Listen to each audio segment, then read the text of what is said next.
Hey there friends, in this video I'm going to be showing you how to add a new user account without a Microsoft login.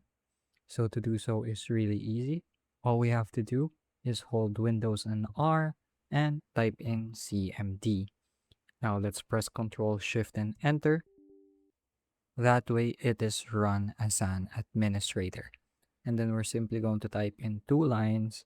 Let's start with net user slash add and then the username you would like. So let's say personal or let's say local account, local account, and the password for this account. So I'm going to use something simple like 123.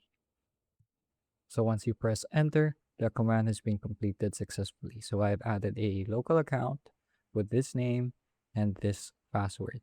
Now, if you want to make this account an administrator, the next thing we're going to do is type in net local group administrators and then type in the username, which is local account, and then slash add.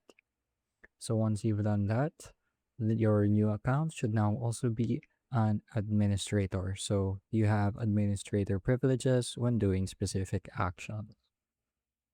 So the next time, so if you want to switch your account, go ahead to your start menu, click on your current user account, click on the context menu in the top right.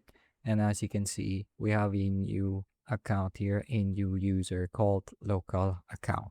So that's it for this video. I hope I was able to teach you something new and something useful. And as always, thank you for watching.